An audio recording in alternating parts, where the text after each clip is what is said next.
put out an opinion poll.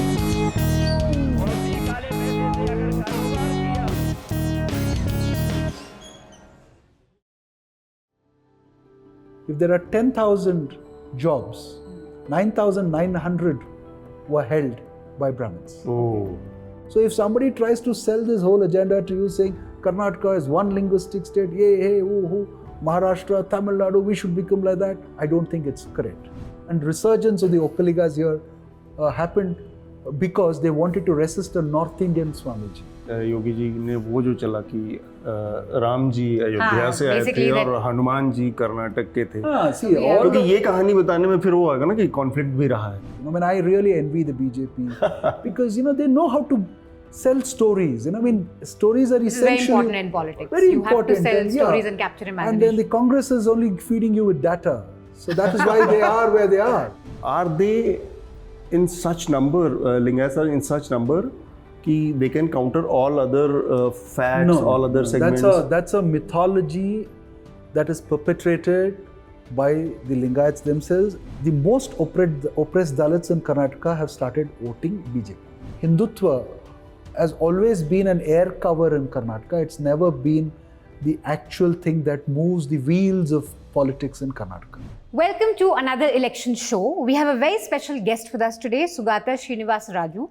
He is a journalist. He's been a journalist for about 30 years. He's worked with newspapers like Deccan Herald, Hindustan Times. He's worked with the Outlook magazine and Asianet, and a very prominent person that you'd like to speak to when it comes to politics in Karnataka. His book, which is a biography of HD Deve Gowda, came out a year ago. Yes. And the Kannada version of it came out last month. You can pick it up from your bookstores.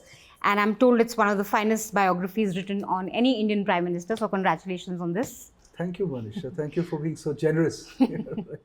And we're going to be talking about caste politics with him. So next 1 hour, we'll dedicate this program to discussing caste politics in Karnataka. When you talk about caste politics, especially for those of us in Delhi, you first think of Bihar, you think of Uttar Pradesh, and you think of heartland politics. You rarely ever think of Karnataka. Even though before we started rolling the cameras, you told us that this is the single biggest issue in any election and it determines many things. So to start with, just tell us a little bit about the hold of caste and the importance of caste in Karnataka elections. Thank you, Manisha. I mean, caste, like in any other state, works its wheels in Karnataka as well. And in Karnataka, it's not a phenomena that's been prevalent yesterday or day before yesterday, but right since 1947, it has been a major thing. See, in 1947, we were not the state that we are today. So the state then was a smaller version of what we have today. It was just the old Mysore region, right? And in 1956, there's a kind of reorganization that happens, and we become the biggest state that we are today. And it's still called Mysore even after the reorganization till about 1973. So we become Karnataka only in 1973. And between 1947 and 1956, the Mysore state was predominantly, the political hold of the state was in the hands of the Okkaligas. Yes. And essentially the Okkaligas are the people who are tillers of the land. And you call them Okkaligas, not Vokkaligas like we say. Vokkaliga. Vo. Okay. If you typically want to spell it in the Kannada, using the Kannada phonetic intonation and stuff like that, it's V-O, not O. It doesn't start with O, all right? So Vokkaligas are people who till the land, and obviously it was an agricultural economy, so they had control over lands, but they were a Shudra community. It's not that they were the upper caste or whatever, and they did not have this self-realization of being a dominant community as well. They were not an organized community, so to say. But people knew that Okkaligas are everywhere, and that realization had come a little earlier, even before independence.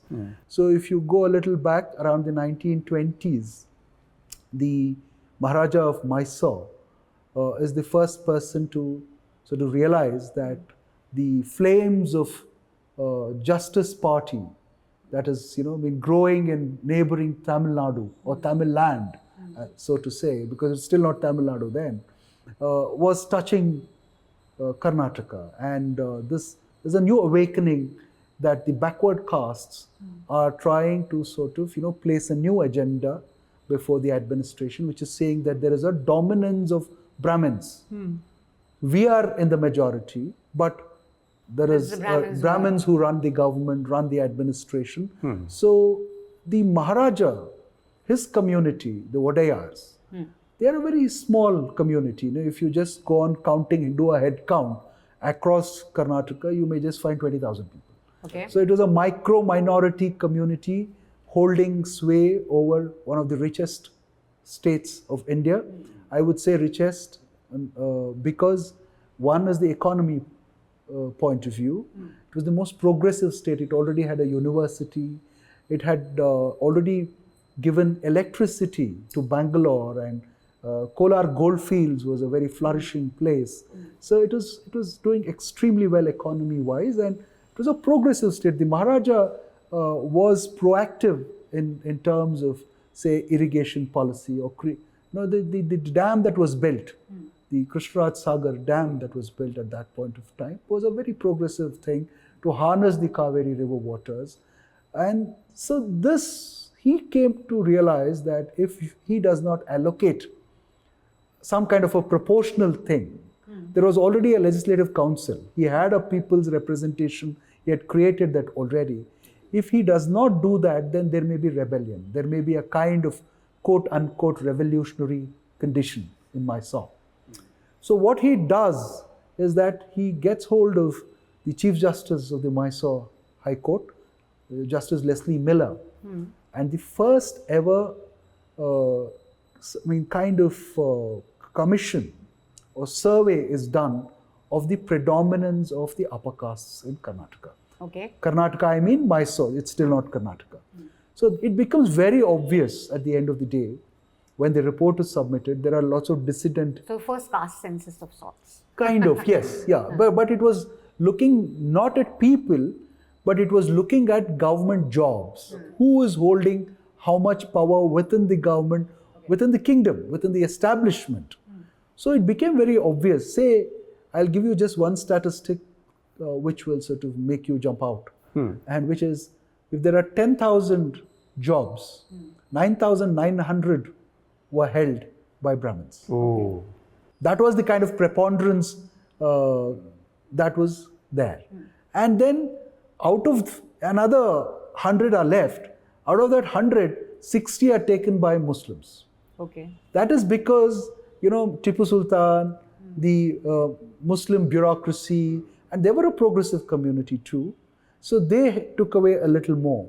And then came the Lingayats, who were a micro-minority or a small community in that region. And finally, the community which had the biggest population just had 2 or 3 people representing them in the establishment. So that should give you the kind of imbalance that existed in the system. So this system had to be corrected, and that is kind of shaped politics today in Karnataka in terms of how much representation. Yeah, so I'm just giving you a historical backdrop so that anything that I tell you from now, your audience will automatically understand that this is the origin of the whole thing. So when that was done, Sir M. Vishweshwaraya, who was the Diwan of Mysore, when the caste survey or the caste this Leslie Miller report was commissioned, he resigns in protest. Because the media is dominated by them, the establishment is dominated by them. There is a beautiful, detail in the survey. How many people are educated in English? That kind of a detail. Everybody is a Brahmin. So how many people are literates in Kannada who can read and write? English was like new Sanskrit. Yeah, it was becoming a new Sanskrit, but then Sanskrit, see, all the educated were bilinguals.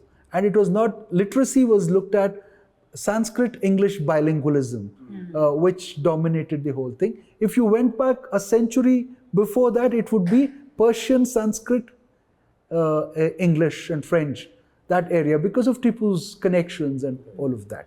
So this lopsidedness got corrected at that point. And that is when the Okaligas sort of asserted themselves. And they said, we are sort of big population, so we need a proportional thing. And in fact, they didn't go out on the streets to do that. The Maharaja was accommodative enough, and he was a progressive man, an insightful man, and he accommodated them. So that is the story of the old Mysore or the princely Mysore until the freedom movement. Freedom happens 1947. Again, if you recall, like in any other part of India, the freedom movement is dominated by the upper caste. It is the upper caste, the literate, the people who are running the newspapers here. It could be Tamil Nadu or anything else. Everything is sort of run by the Muslim, the Brahmins, and by default it's Brahmins. Upper caste, there's no other upper caste except for the Maharaja's own community, which is a minuscule thing. So the Brahmins are controlling everything. So after that point, the Okaligas, when the popular elections, of course, has to happen in 52, and between 1947 and 52, when there is an interim regime, K.C. Reddy becomes the chief minister, and K.C. Reddy is a Okaliga, right? And so the dominance of the Okaliga in the political space begins at that point. Okay. And to just come till 56, and then probably I'll let you ask me a question. Yeah. So after 52, the first general elections, again it's Kengal Hanumantayya, the man who built the Vidhan Sauda, becomes the chief minister.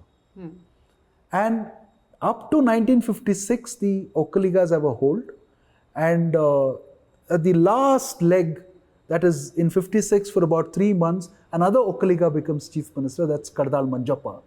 And that's because of the internal rumblings in the Congress. But after 56, for 40 years after that, it's the Lingayats. Lingayat dominance. Okay. So it's very interesting. I just want to know how it changed in favor of Lingayats when it started with the dominance of Okaliga. Suddenly, because somewhere I read this, the Lingayats population is almost 17%. I don't know, well, the census is also very old.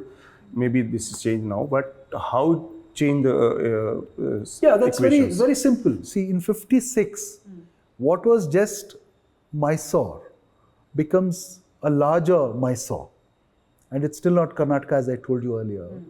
So you have regions, fringe areas of the Bombay Presidency, where Kannada was predominant language, joining Karnataka. Then you have the fringe areas of Nizam's Hyderabad, joining Karnataka. And then you have fringe areas of Madras Presidency, joining Karnataka. So all of this put together becomes one big linguistic state in 56. Yeah.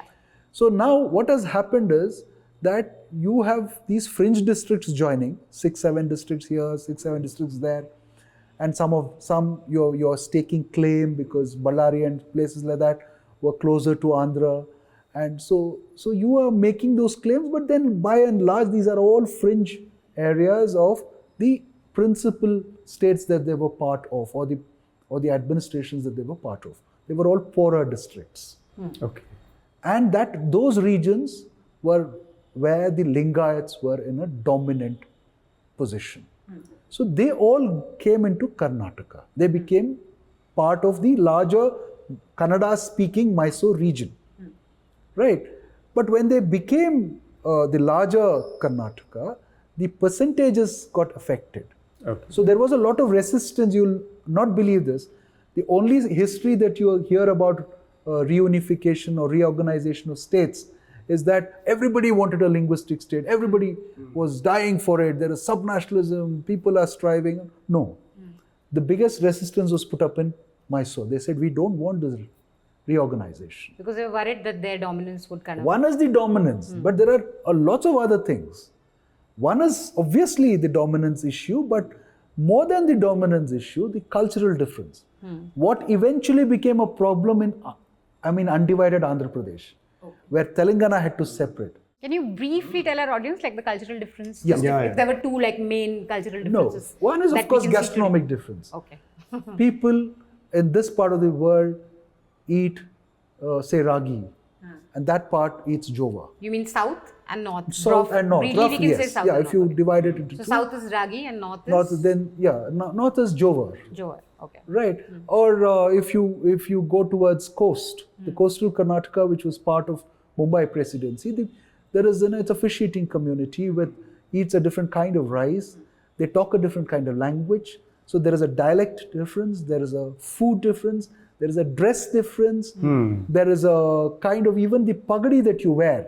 The old Mysore thing had a zari turban. But that side, they just called it a rumal, and it was just a cloth that was tied in a different fashion. And if you went to the Madras Presidency areas, Kannada-speaking Madras Presidency areas, they wore that black cap that the Maharashtrians usually use. So there was this cultural difference was a huge thing. And the old Mysore people, to which I belong, fortunately or unfortunately. They were very snooty. They said, we are high class, we are elite, Royalty. we are royalty, we are more sophisticated, we have all this. What do these people from the poorer districts? And so they started picking the what is now familiar, the GDP argument. They said the GDP of our state will collapse. If you get all these people, we don't want. That is one. Cultural difference is spoken about. And then the other thing also is about river water sharing. Okay, the Kaveri. See, Of course, So the pressure will fall on the 100 TMC or whatever of water that Karnataka is using from Kaveri. How does that redistribution work? Will we have enough water? Where will water come from for the entire state? So these are some of the practical things that come up too. But primarily, it is the cultural difference. Okay. See, if I give you an example, you'll realize how huge the cultural difference is even to this day, because this is not a state that has emotionally integrated. This is a state that still remains balkanized. Every election and every post-election scenario is, we want a separate North Karnataka. Oh, we are a separate country. Oh, we got nothing from Mysore.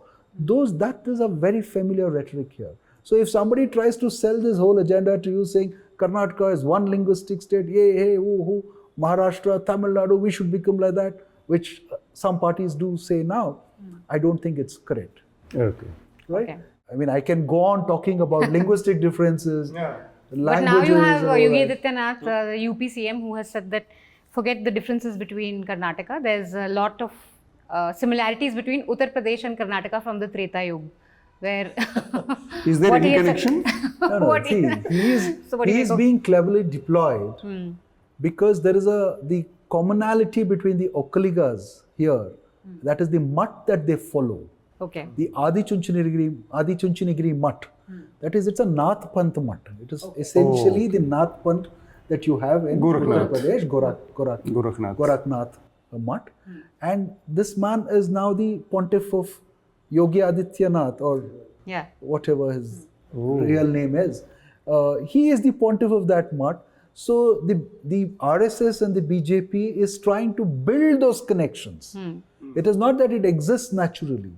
In fact, there is enough literature to say that after a certain point in the early 20th century, when the pontiffs had to be changed, the biggest movement and resurgence of the Okaligas here happened because they wanted to resist a North Indian Swamiji. Okay. This nobody speaks about, and I don't think it's become an election issue. तो उसको counter करने के लिए शायद मेरे ख्याल से योगी जी ने वो जो चला कि राम जी अयोध्या से आए थे basically और हनुमान जी कर्नाटक के थे See, all क्योंकि ये कहानी बताने में फिर वो आएगा ना कि कॉन्फ्लिक्ट भी रहा है no. They run their whole. They build beautiful narratives. When I really envy the BJP because they know how to sell stories. Stories are Which is essentially very important in politics. Very You have to important, sell and, yeah. stories and capture imagination. And then the Congress is only feeding you with data. So that is why they are where they are.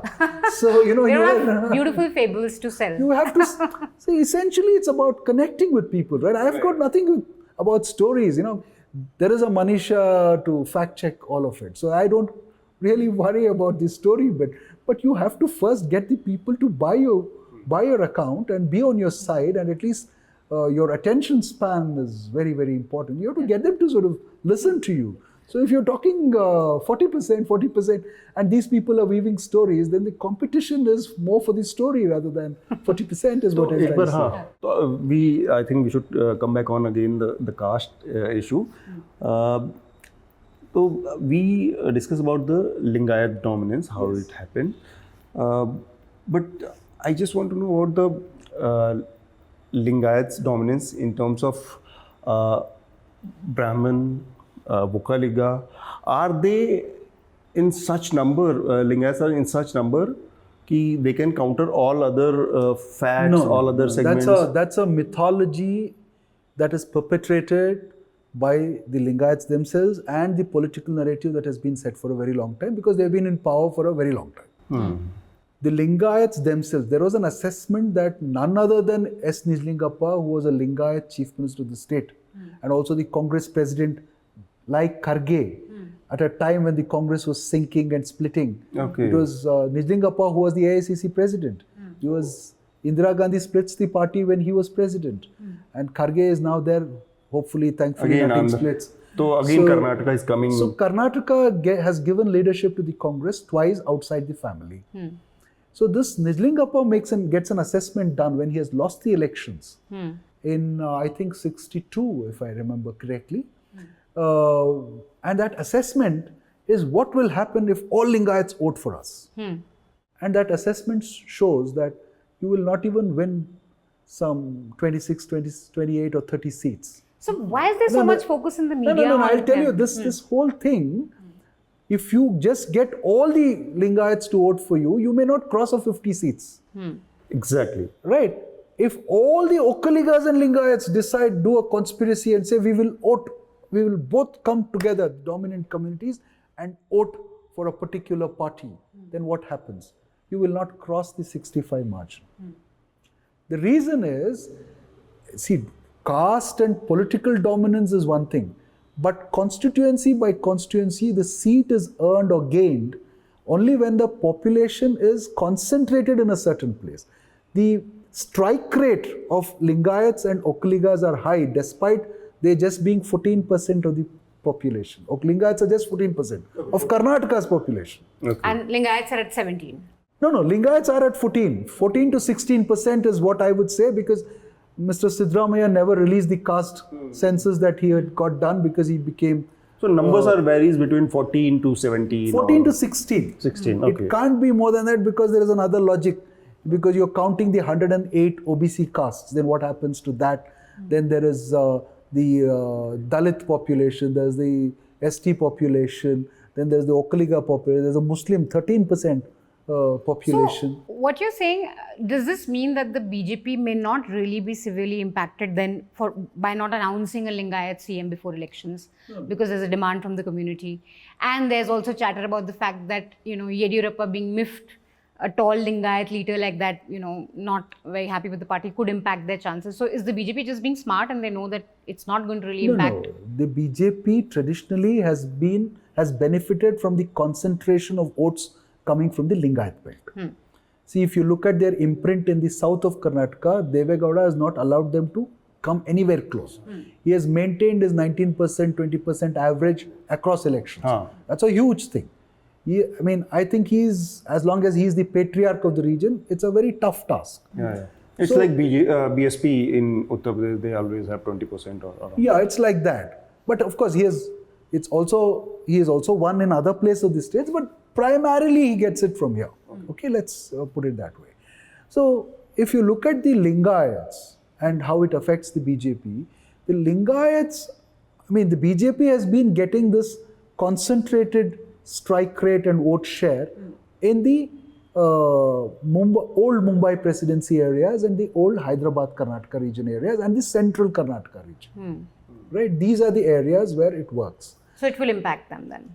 No. I'm just coming to that nuance about this election, which is this election has been turned into a subcaste election.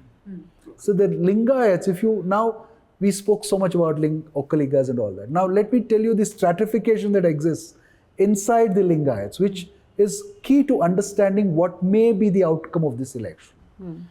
So the Lingayats were a casteless order, like the 12th century thing. And I think for our audience, we should tell them that it was 12th century philosopher Basaveshwara, who sort of creates this order, and so he includes the untouchables and the touchables, and he himself is apparently a Brahmin. There are lots of theories about that. And he rejects Vedic completely Vedic practices. So it's a completely different system.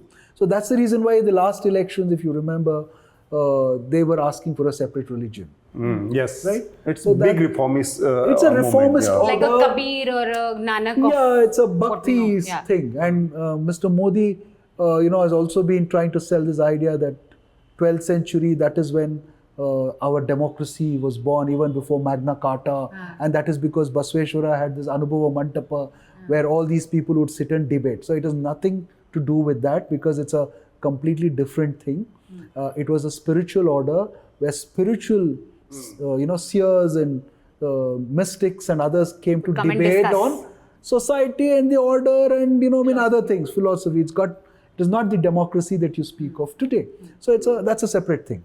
So this 12th century thing was a casteless thing. It was an egalitarian, in pursuit, like any other good thing, in pursuit of a kind of egalitarian order. It's very progressive at that time. Very progressive.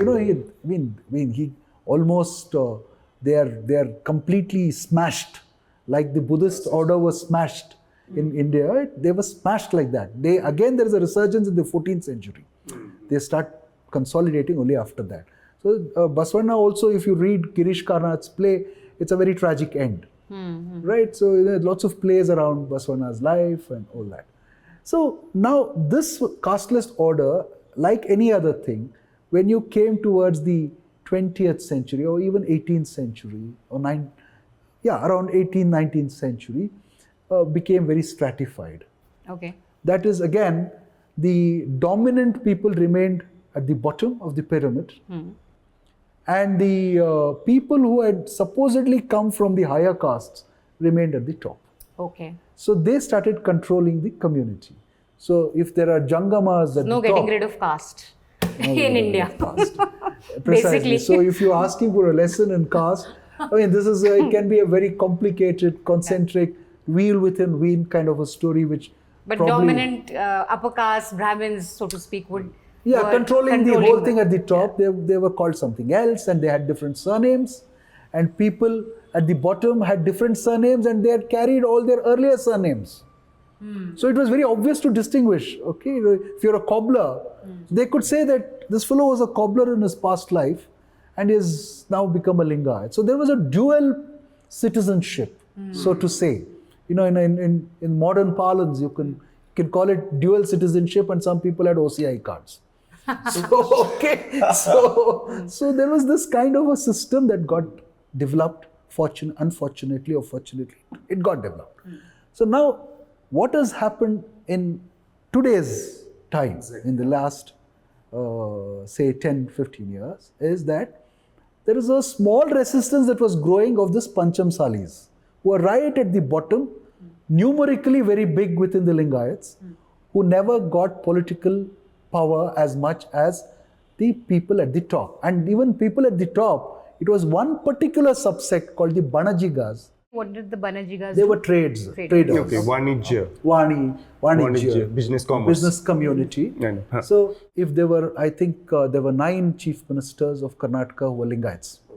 Except for 2, the father and son Bommai Chodke. Everybody else was a Banajiga. So Yediyurappa, J.H. Patel, Nijlingappa. All are from the one business community. subsect, which is a minuscule subsect, came to dominate. Okay.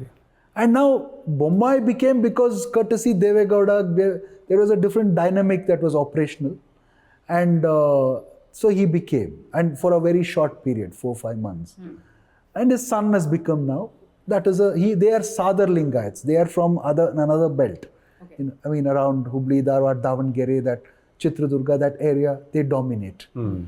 So, except for that, it's Banajigas who have dominated. But the Panchamsalis, this thing was always burning inside them. But they did not make it an issue in 2008 or 2013 because, for the first time, Okaligas were getting back the leadership. right? If you look at Karnataka's thing, 70s were gone because Devaraja's, was riding high. Then the 80s was gone because Ramakrishna Hegde was riding high, and two Brahmins become chief ministers. Without, it's a small segment, they become chief ministers. Then 90s is the Okaligas. Then for the first time after a long time, a Lingayat was getting an opportunity. So of course, J.H. Patel was there in the 90s as well. But then, it was a kind of connection with power and the centrality of... So I just want to ask one thing. Let me put it in a perspective. Haryana का मैं उदाहरण रखना चाह रहा था कि हरियाणा में BJP ने जो किया, बेसिकली इट्स लाइक हरियाणा's politics is dominated by Jat politics. Yes. And BJP did a very smart politics there. He made a non-Jat chief minister twice, and it gives us message to minus Jat all other castes in Haryana, and they consolidated hugely in favor of BJP because पहली बार किसी ने एक option दिया जिसमें non-Jat ministers, chief ministers, other caste के लोग भी, तो it makes Jat irrelevant in some way in Haryana's politics. Yeah, that is the politics that Karnataka saw 4 decades ago. That is exactly what Devarajaras did. See, Devarajaras came from the aristocratic... My question is current scenario that Amit Shah is trying to do the same thing to sideline the... It's slightly different. Okay. Slightly different. This, what you mentioned about Haryana was the experiment that Devarajaras did. Because he came from the aristocratic Mysore family, and again, very small, 20,000, 25,000 people, and he consolidated the backwards and complete backwards who would come up to close to, say, 30-40% of the state, and kept the Okaligas mildly on his side, broke the bottom Lingayats and kept them on his side, and he could rule the state for nearly 8 to 9 years. Okay. That experiment had been done, keeping the Linga. He was completely against the dominance of the two parties. Okay. So he kept the Lingayats out successfully. And Deve Gowda was his opposition leader as an Okaliga. Okay. So that should tell you the whole thing. Now today, where do the Lingayats stand in terms of the top, should we say creamy layer or the top layer? No, that's exactly what I was trying to explain. So now Pancham Salis, after this assertion in the last 5 years, they've been demanding an OBC thing, and they have been given something. Of course, it's not been formalized because it can be formal. There's a long process for it to be formalized. So the Bomai government sort of tweaked a few things here and there and gave them what they were asking for. But there is unhappiness about that quota in a small section of the Pancham Salis who belong to the Congress. All that is a separate thing. But this subcaste thing which happened is a big thing within the Lingayats, where they said, make someone from our communities, our subcaste as the chief minister. Okay. Don't try to tell us that you're going to again pick somebody else. Right, now Yediyurappa's term was over. Yediyurappa's regime or his political career, he has retired, technically speaking.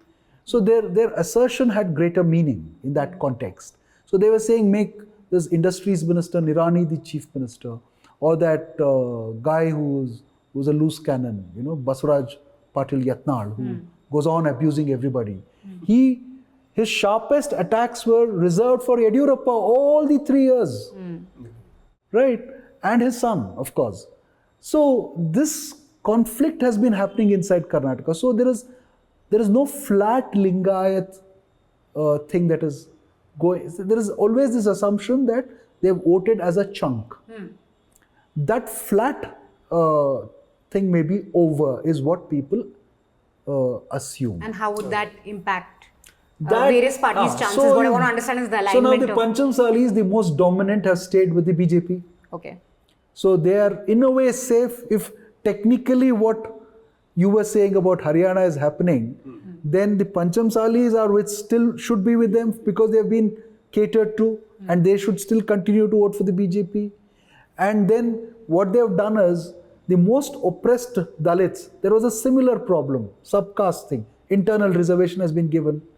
Okay. The Okaliga, the sort of Dalits, there is in Karnataka we call them left and right Dalits. Why? The more oppressed is left, the slightly better off, or within their hierarchy and stratification, in a slightly higher position, is the right Dalit. All the dominant right Dalits are with Congress, including Kharge, Parmeshwar, all of them. Even Kharge was made Congress party president here in Karnataka in 2008. The maximum Dalit seats were lost to the BJP and Yediyurappa. That is because the most oppressed Dalits in Karnataka have started voting BJP. So that's very fascinating actually, that the BJP is Right. actually attracting from both sides the most oppressed. Exactly. Which so is now very that is the different reason from- why if somebody tries to tell me point blank that no, the election is over, oh, ye survey aa gaya, wo survey aa gaya, I am a little skeptical. The sentiment may be there, but we don't know the silent voter. Okay. See, these two communities are there. Then of course they have the upper caste with them. Then of course there is a Modi factor that is coming in. Right? There is a Modi as a brand. Works in a completely different. Yeah, completely. And that's the different way. nationalism. Yes, there is a India arrived on the nationalism, world stage. and kind of a thing. Okkaliga will also speak that language. A pocket of Okkaliga will also speak that language. A pocket of Dalit will also speak that language. In fact, I was most stunned. I should tell you this. I thought the Hindutva thing has not touched the Okkaliga waters. But when the gun runner in the Gauri Lankesh murder case turned out to be, one of them turned out to be an Okkaliga boy, it devastated me. Because I'm from this region and I never thought this whole Hindutva fanaticism that happens in coastal belt will touch here and reach here. Now, I think let's talk about communalism, because in this we've talked about caste, but you've had, again, when we talk about communalism, we mostly think of cow belt and heartland politics, but I'm very startled with some of the things that I've been reading, especially since I've come to Karnataka. This economic boycott of Muslims, calls for that again and again. Karnataka has made headlines for, again, Tipu Sultan, hijab, banning Muslim vendors at fairs. This strategy of, and there's a difference with the BJP also, where Yediyurappa always spoke of, we have to live with Muslims, we must live peacefully. And Bommai has been sort of more communal, so to speak. He's not, shy of saying things about Muslims. So, where does that strategy fit in this whole caste? Is it like to get everyone, all the caste together, and then Muslim becomes the enemy, and that just makes it easy for them? No, Karnataka is far more complicated than that, and that the BJP has realized it. Okay. So now you said Bommai is happy speaking against the Muslims. That he used to be happy speaking against. He's no longer happy doing that. So he stopped doing it 10 months ago or a year before the elections. So when the whole experiment, Yediyurappa's vulnerabilities caught up, his age caught up, his corruption caught up, he had to be changed, and they changed him. The BJP took the risk of changing him, but again put another Lingayat in charge. And they thought, they have not stated this, but this is my reading as a political commentator, is that they thought that they could get a Lingayat to play the Hindutva game as well. Symbolically, notionally, there is a Lingayat sitting on the biggest chair, but they will get him to play the Hindutva thing. So the first few months that fellow came, I've known him personally. He is not that kind of a person. He used to be in the JDU. We used to sort of have I read that even, in fact, our reporter who travelled in his constituency, there were Muslims voters who said, we voted for him, he's not like this, we don't think that he's... I've known him personally, so I can tell you he was not that. In fact, in 2008, I can tell you this on record, in 2008, to all his friends, he gave an impression that he'll join the Congress, but the last day he went and joined the BJP. So he's a completely different character. But when he was made, I think there was this understanding that he should play the Hindutva card aggressively, and so he played the aggressive card. So hijab, halal, azan, the economic boycott that you just mentioned, everything surfaced. But see, Hindutva has always been an air cover in Karnataka. It's never been the actual thing that moves the wheels of politics in Karnataka. It's been a dominant thing in one part of Karnataka, that's the coastal districts, where it's, for some strange reason, it's called the Hindutva laboratory. Of course, that's the most cosmopolitan area of Karnataka, is that place. There are, all kinds of communities. See, the Port migration. cities always have been like that. Yeah, of course, historically. Portuguese migration, there's Christianity, Jains. So how this insecurity perceived in that particular So area? he did that, he played that, but then they realized that there was no traction to that in the rest of Karnataka. That they seem to have realized. And also, see, Bangalore is the economic hub. 62% of the revenues that the state gets comes from Bangalore alone. And people here started resisting. And once your economic capital resists an agenda like that, then it becomes difficult for a political party, which also has to sort of sustain that kind of a thing. So they dropped it overnight. They dropped it overnight to such an extent that the guy who was leading the entire hijab campaign in Udupi has not been given a ticket. But they have given ticket to a cattle vigilante. That fellow is a small fry, but this fellow is a more symbolic face, right? There's more an RSS character. That fellow, see, there are lots of places they have done that. Their party base is made up of such people. If you have given a ticket to C.T. Ravi in Chikmagalur, the guy who created this whole controversy against Baba Budangiri, that Datta Pita, that's a syncretic place of worship. So he has been championing that for a long time. Then he said, we will make this the Ram Janam Bhoomi of the South, Dakshin Kara Janam Bhoomi movement banayenge. And then this Hanuman Janam Bhoomi came up, yes. the Hospet area, the Hampi area, where mythology says this whole thing happened. So all that came up, but nothing had attraction in the rest of Karnataka. So they had to drop it. So for the last 10 months, there is no word about communal thing. They quickly shifted and brought in caste quota. They started listening to Pancham Salis who were demanding for reservations. They started listening to Dalits who wanted an internal reservation, which they gave eventually. All that has to be ratified in the parliament and other places. That's a separate thing. But the expression of intent is there. So we don't know how people are going to buy all this. So I think we can wrap up with, but I have two questions. We'll talk a little bit about Karnataka media also, because we spoke about dominance of the Lingayats, of upper castes. What is the regional, and especially newspapers, let's focus on newspapers. What does that look like in terms of which are the prominent newspapers?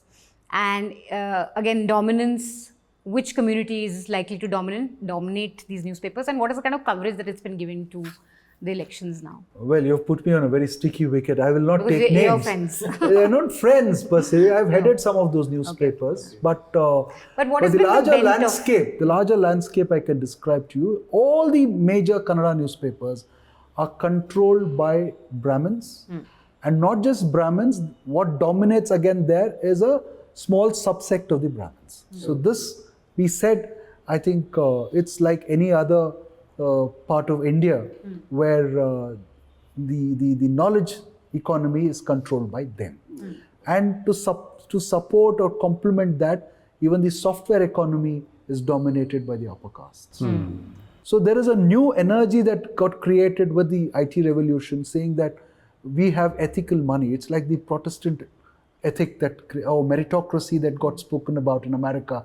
I made it on my own, which brilliantly is countered by a philosopher called Michael Sandel in his recent book called Tyranny of Meritocracy, or Tyranny of Merit. Right? So similar arguments apply to the Silicon Valley of India, and the media economy is completely dominated. The ownership, I'm not talking. But the editors. The OBC owners or the Lingayat owners or the Okkaliga owners will still hire Brahmin editors. So it is patterned throughout the pan-India pattern, because the business set up by the business community.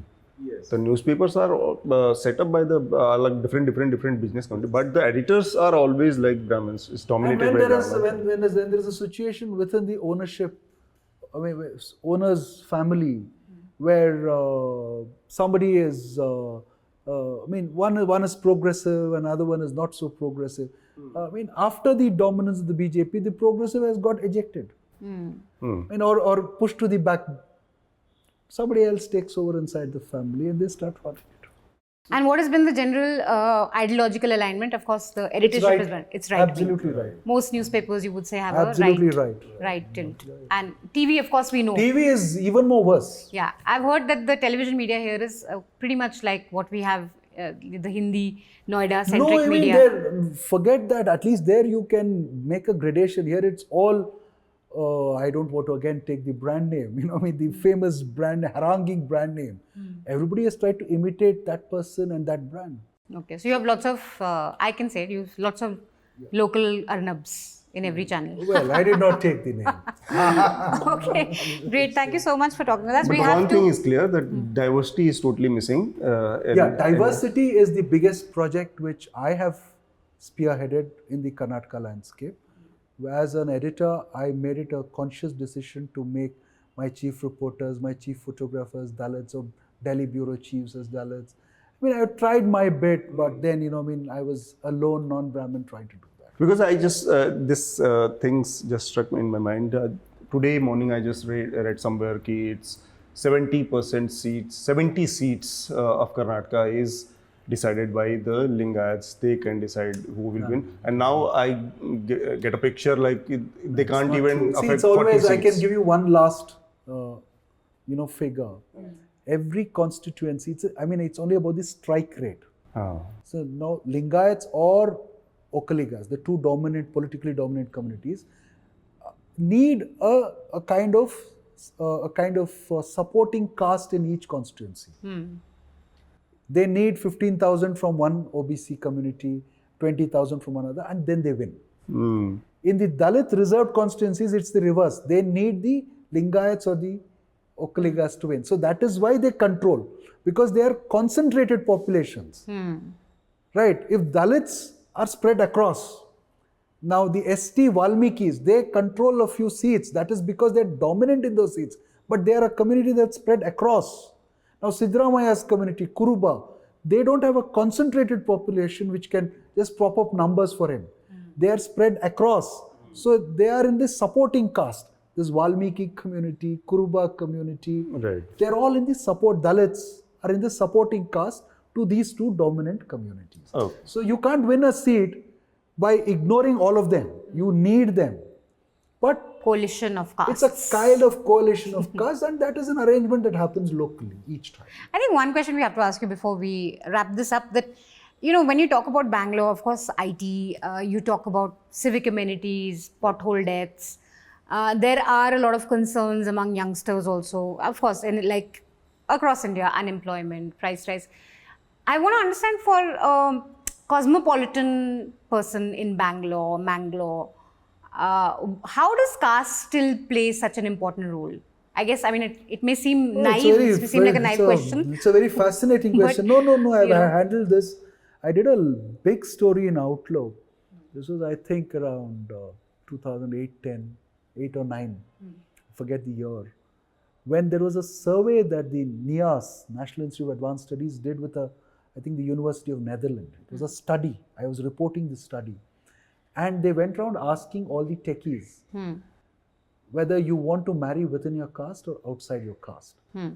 They not only said we want to marry within our caste, they said we want to marry within our subcaste. So I don't think technology means progress. Does not mean social, progressiveness in any which way. Technology is there. You can deploy it anywhere. And we tend to confuse technological advancement with the advancement of mindsets or dropping of prejudice. I don't think that's right. So Silicon Valley remains lives in the 17th century when it comes to caste. And when use of technology, they are probably the 23rd century. Great.